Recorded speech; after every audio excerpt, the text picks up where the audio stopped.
Welcome to the Leaders Talk Podcast. Well, I'm your host, Jacob Hidong, and I interview leaders from every industry, from athletes to CEOs to pastors to artists to the people that you admire most, with the sole mission of, have you guys ever been to like a museum and you have a fossil and you dust off the sand for the fossil? That's what I'm trying to do to you and give you guys the success stories of all these different wonderful leaders. That way you can take a piece of everybody's leadership and apply it to your own.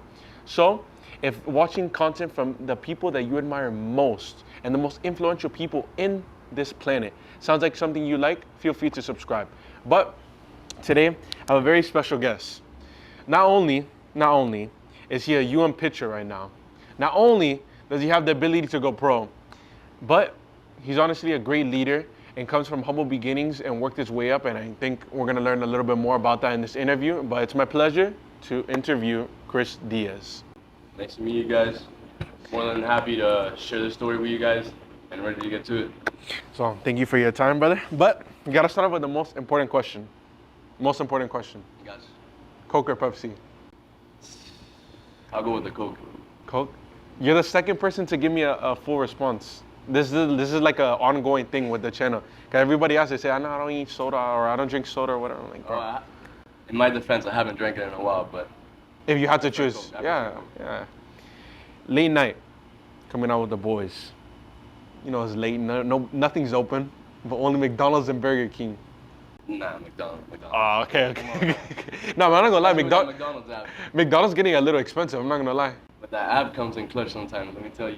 Nah, it gives you free, Free fries? Nah, you know what I'll be getting? It gives you free cookies, like a bucket. You ever got the bucket of cookies from McDonald's? I'm not a cookie guy, bro.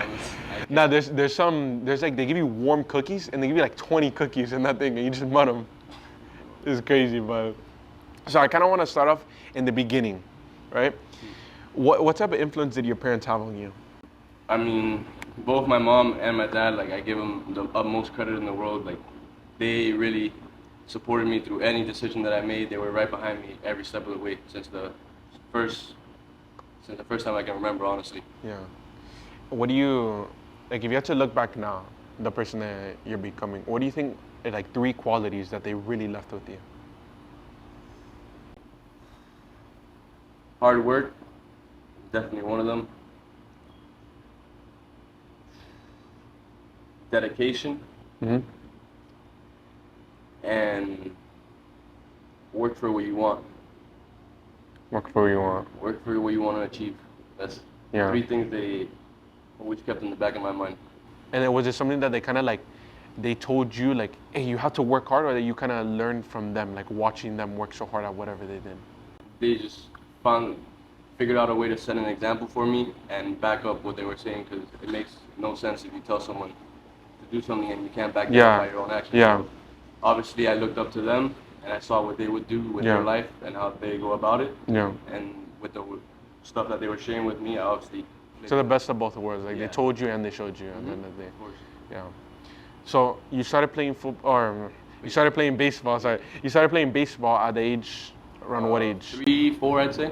3, 4, and you started taking it serious around what age? I mean, I was always in the travel ball tournaments at early age, so it was pretty serious. From the get-go? From the get-go, like, I'd say T-ball, I'd grow up going to baseball games, like getting the gloves from the major leaguers, and I'll be like, wow, like, I want to be there one day. Yeah. That seems kind of cool to me. And what age, so then, what age was it that you realized that you could be good at it, and then you could take it to the next level? I'd say back in when I was like 13, 12, I'd say. 13. When I first really started traveling, that I took my first road trip by myself up to New York. By yourself? Like, yeah, for Cooperstown. It's a memorable tournament. It's like one of the best experiences ever for a kid. And that's when I came back from that, and I was like, wow, like traveling alone, like it's kind of growing up now. Like this is something that I'm. Oh, young. You're still young then. Yeah, I was young, but I was already going into middle school. I was already in middle school, actually. Yeah. I was going into my 8th grade year, so things were already starting to get kind of serious. Yeah. At that point. And is there anything that like changed with that seriousness? Like, did you start working a little bit harder when you realized, okay, this is something that I wanted? You start putting in more work than others, or it was just? I started thinking about my decisions a little bit deeper into them, because I knew how a bad decision off the field could affect the way you perform on the field or the way you are on the field. So I always kept that in mind from an early age. Yeah. Like, be careful of the decision you want to make, because you have to hold yourself to a certain standard in order to be professional. Yeah. So you viewed yourself a little bit differently. So you Yeah. put even if you weren't at that position that you are now and where you will be in the future, it was still holding yourself to the standard like you're there and treating yourself with that respect and like. Exactly, of course. And I think I asked you that question when you started taking it serious because I was having a conversation with somebody and they were saying usually like when you play like ball, any sport when you're younger, like before the age of like 12, 13, you just play it like because you love it, because you're passionate about it, self-consciously. Yeah. But as you grow into it, you realize, hold up, like if I actually start taking this a little bit more serious, I could actually make a living off of this, actually keep going with this, and then that's when it starts to click. Yeah, of course. And then some people, it never gets to that point, but when it does get to that point, it's like it separates the pack. So kind of transitioning, what do you think separated you amongst other people that didn't make it to the next level? I mean, I'd say it's all in your mind, the way you can control your mind and really like push yourself mentally, because physically anybody can go to the gym, get stronger, get better at something if you dedicate yourself to it, but it all starts in the decisions that you make, and that comes through your mind, if you get what. So that's just what I think about it. Yeah. What do you think, sharing back now, looking back, what do you think was a couple bad decisions you made that taught you a lesson that you're not going to make that same mistake? When I was younger, back in, I say younger, I mean like 2 years, 3 years. He had to really reflect on it. You had to really reflect on it. Staying out late and knowing that I have something important the next day, like an event where there's gonna be important people looking at me. Yeah. I never realized how important resting was until I kind of hit that maturity. Yeah. That next level of maturity. You're like, all right, sleeping is kind of necessary. Yeah. Do you have a story about that you like overslept a little bit and you're like? No, not overslept, but like I felt like bad, like really bad. Oh my gosh. Last summer I had an event, PG National, and I had driven up that day because it was in Tampa. It was a 2-day tournament, a 2-day event actually. And I drive up and I find out that the roster comes out and I'm not pitching that day. So I end up driving all the way back home to Miami. And I ended up getting home kind of late, sleeping kind of late, and I had to wake up the next morning at like 5 in the morning to drive back up. Yeah. Sorry to cut it off, but going back to your story of last summer. So we had a tournament up in Tampa, and how do you call this? I drive up that day. It's a 2-day tournament. Whatever, we get there, and I find out I'm getting off the car, literally walking into the Tampa Bay Rays Stadium. I check my phone, and roster comes out. Oh, Chris Diaz is pitching the next day. I'm like, all right, perfect. I'm not staying here. I'm not wasting money on a hotel. Go back home. Get home kind of late. Ended up getting like 4 hours of sleep, 5 hours. Wake up the next morning at 5 a.m. Drive back, and I'm literally go pick up the baseball. I'm like, bro, I'm tired, bro. I am dead. Like, I didn't know it was gonna hit me like that. Yeah. I'm like, all right, bro, I'm good. Like, start throwing. Ended up throwing like 89, 92 that day. I was like, damn. So maybe you need to get less sleep. Or wait, is that good or bad? That's bad. What's a good pitch? Like, my average is like 91, 94. So that day was like very a little on there. Yeah. So what's the big moral that you got? You gotta sleep? After that day, I took a clean look in the mirror and I was like, look, man, like, I'm prioritizing sleep from now on. Like, day before I pitch, I need 9 hours of sleep minimum. Yeah. Minimum. Yeah. And then from then on, it's been working ever since. Yeah. But it's good that you learned that lesson like that. That's not like, obviously it was something serious, but not something like it was your make or break, like a combine or something like that. So now you know, a big event comes, you know, to get a lot of sleep before. Yeah. But I want to talk about kind of getting a little bit personal, but not too personal. What were some of your insecurities in the baseball world or even off the field that maybe hindered your play a little bit until you finally overcame that? When I was younger, I was always like that. I wasn't the fastest, like I wasn't the strongest when I was little. Like I'd say when I first started playing baseball, around 5 to like 11 years old. I was never like the most physical guy. the most, like, you look at him and you're like, all right, that's the star of the team. Like, it was Yeah. never that. Yeah. So, like, I was always, in a way, pushed to, like, the corner. Like, it wasn't like, all right, he's the first option or he's the Yeah. second option. No, he's, like, the third, fourth option. So then that was always, like, took a toll on me. And then when I would switch it, when I was little. Mm-hmm. And when I started trying to hit lefty, they would tell me, like, oh, no, bro, you can't hit lefty. Like, just hit righty. Like, don't even try to, why are you going to try to learn something new? Like, just Mhm. leave it alone. Just leave it alone. Fast forward, like, a couple years later, everybody, when I actually got good at hitting lefty, and I would hit better lefty than righty, Mhm. now everybody would tell me, oh, bro, like, how did you get there? Like, how did you do that, bro? That's crazy. Like, I'm like, all right. Like, that was, like, kind of the chip on my shoulder, like, Yeah. my security, like, yo, like, damn, like, You finally overcame it, like that yeah. clicked. And then a lot of it was thanks to my dad.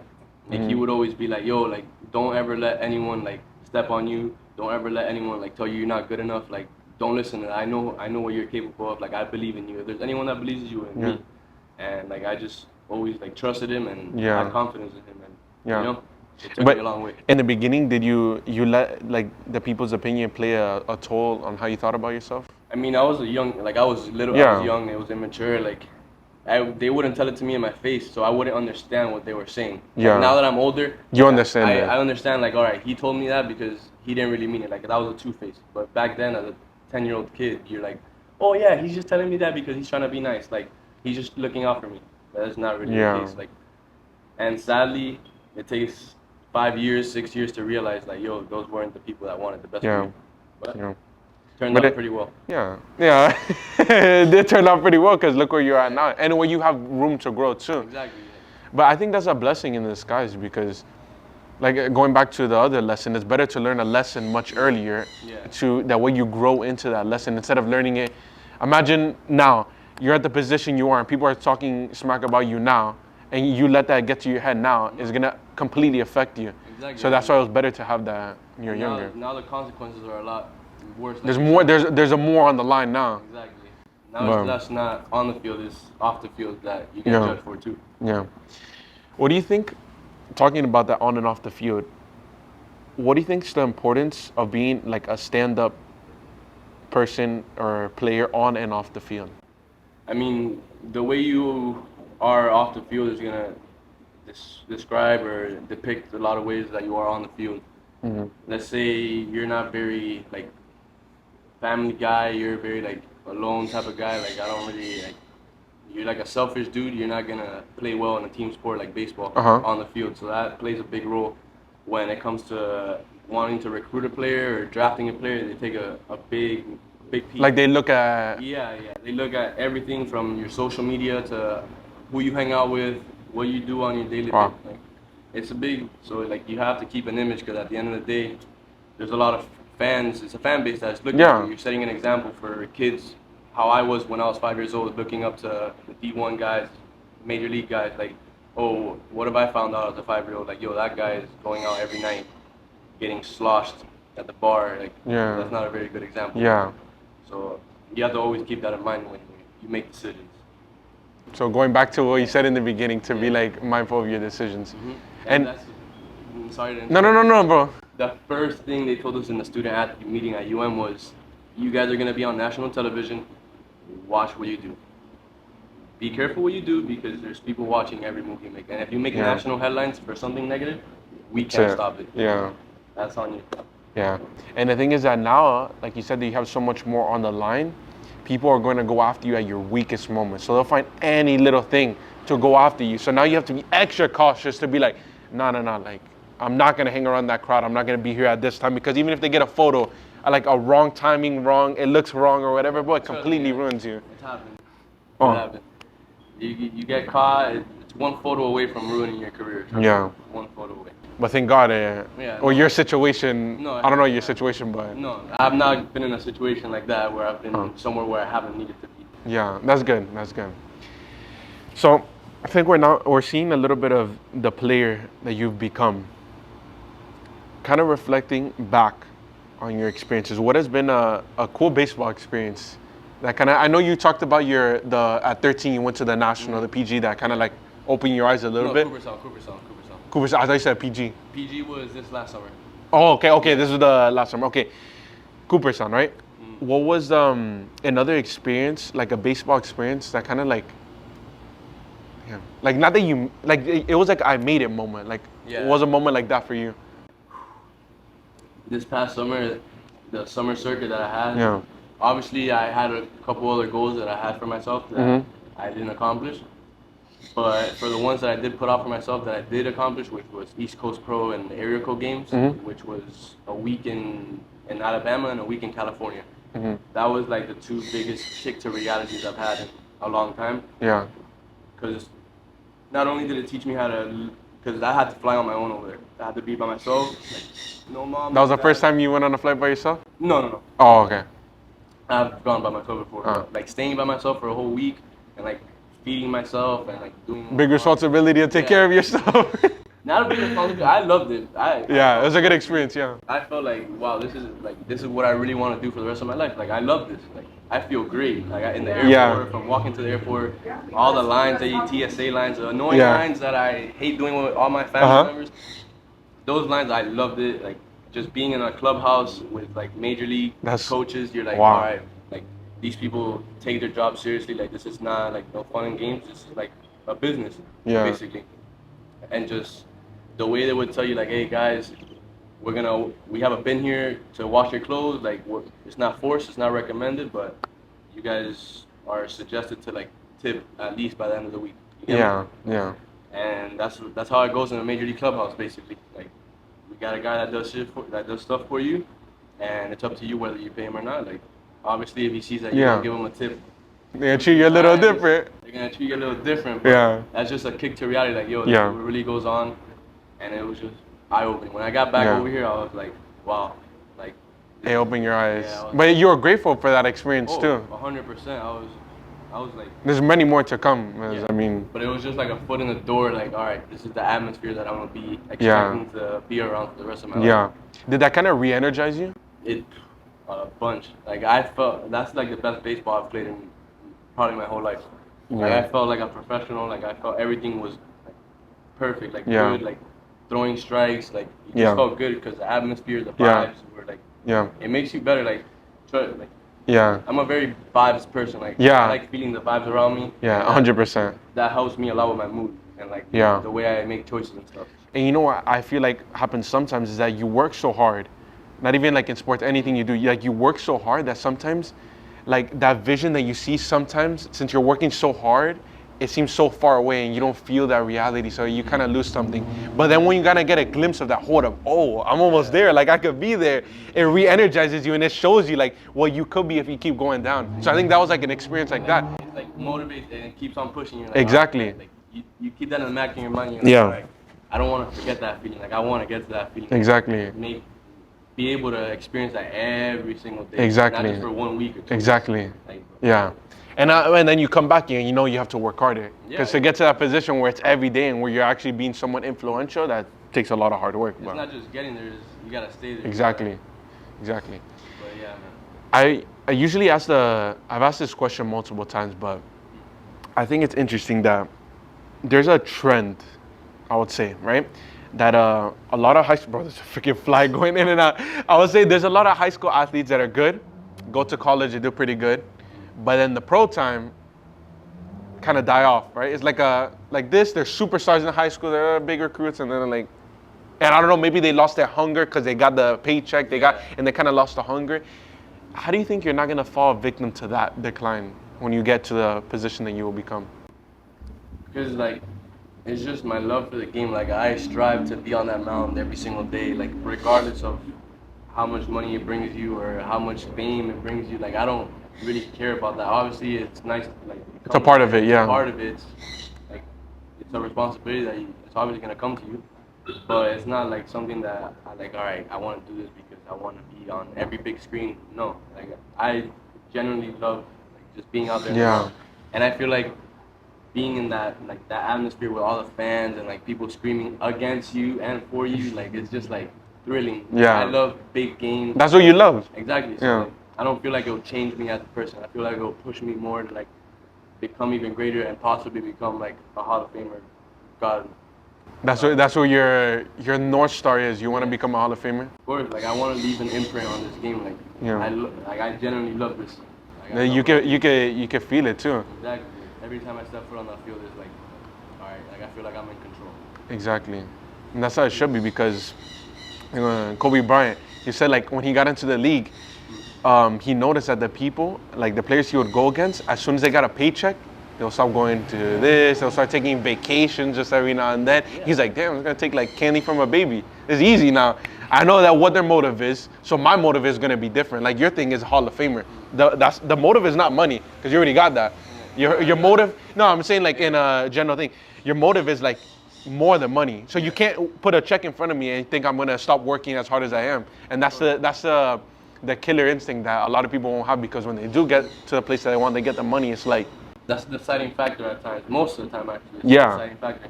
Like some people, they see a couple of paychecks and they're like, all right, I'm done for. Yeah. It's tough. It's different, but I think that's what separates the Hall of Famers. It does. That's what separates them. Not so everyone can be in that hall. Yeah. How many people are in the Hall of Fame right now? I'm not sure, but not many, I think. No, definitely not many. There's definitely not many. So, like we spoke a little bit, that you could have taken a route, that you could have gone to the combine, you could have gone pro, but you didn't. What's kind of your decision behind that? Well, I still haven't decided on that yet. It's on July 9th, I believe. So, sorry, so then let me rephrase my question. Yeah. The decision coming up that you have coming up, what do you think is like one of the things that's affecting that decision that's going to make you choose either or?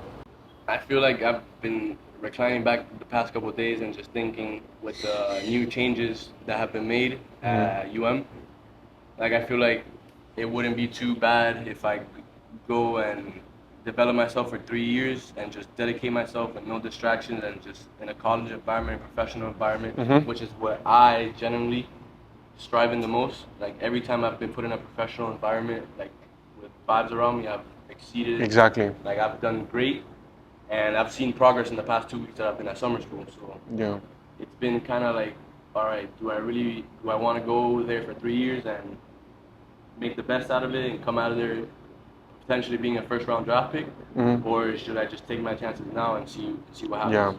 Yeah. So it's like a little balance beam. Exactly. It kind of leveled out after like the past couple changes. Yeah. In this past week. But I think there's benefits and disadvantages to both sides. But like you said, if you stay there for 3 years, you become that type of athlete that not only do they want, but you get molded into the. Let's say if you were to go right now, you kind of have to go through that process of getting molded into that standard. Yeah. But right now, it's completely different from high school because you're on the next level right now. Now you got that national television, you have to put in more work, you're playing with star athletes. Like now that's molding you to a person. So now when you get into MLB, you become that first rounder. It's a lot easier because you're already acclimated to it. Yeah. So when you're going against a legend, it's like, I went against him in college, so you don't have that thing. So definitely disadvantages and advantages to both sides, but kind of tying it up, I want to give 2 last questions, but one of them for the viewers, because I know a lot of the times I speak in a generalized like leadership and like how your mind was and how you overcame things, but I want to feed your audience to like the UM fans and all that stuff. So what are your predictions for your career at UM? Predictions. I don't like getting ahead of myself too much. But if you had to, I'll let you. The goals are being that Friday night guy, so that's what I'm working for, and that's what they can look forward to. That's what they can look forward to, having a dog out there that competes and goes out there every day to get a win and help his team have a chance to win some ball games, hopefully, and possibly go to Omaha and win the national championship. That's a goal. It'd be pretty cool to win a state championship, a national championship, and a World Series championship, if you ask me. Yeah. That's 3 of 3 right there. It doesn't get any better than that. So that's true. That's definitely what my goals are. Yeah. Going into UM. So we'll see how it plays out. We'll see how it plays out. Hey, we gotta have the same interview in 3 years and be like, hey, how did it play out? And we talk about it. Let's go. It's gonna be like that. So, kind of to wrap it up, to put the ribbon, because I think now it's very clear to the audience throughout this whole thing that the person that you became, right? It took some evolving, it took some lessons learned, some mistakes made, but you're molding yourself into the person that you wanted to become and that you are today. But The final question that I want to, bro, this freaking flies. The final question that I want, what's your advice to the person that wants to be the next Chris Diaz, the person that wants to make something of themselves, but's going through some of those like doubts that they have, that they don't think they're gonna make it? What's your advice to that person? I'd say don't let anyone put a limit to your success. Only you decide what your future can be. You and nobody else. The work that you put in, the dreams, you follow that. You follow what your heart desires. You don't let anyone tell you what you can and cannot do, because at the end of the day, it's your life and you're the one living it. So strive for what you want and choose nothing but less than greatness. That's what I have. That's your final message. Strive to be great. That's it. You're gonna be great too. Yeah. He strived to be great, and he's gonna be great. So we got two people being great, you and him. But thank you so much for taking the time. I hope you guys really got to see the leadership side of Chris Diaz, and ultimately, like I said, it's gonna play out, and it's gonna age like fine wine. That's what I'm gonna say. In 3 years, and God willingly, in 3 years, you're gonna see that everything that he was saying is kind of speaking into the existence. Like that's what you're doing right now. You're speaking into existence, and it will come true. But thank you guys so much for making it to the end. And if you guys did enjoy that, you guys really took something from that, I encourage you guys to look at previous videos and subscribe for more, to get more content like this and to interview more great leaders like Chris Diaz. But anything else you want to leave on? Just want to say thank you for having me here, and I appreciate you, gentlemen. Thank you for Thank getting you, me a brother. step in the door. Thank you so much, and I'll see you guys on the next one. See you. Bro, that was awesome, bro. And I think you see how you warm up to it though, right? Yeah.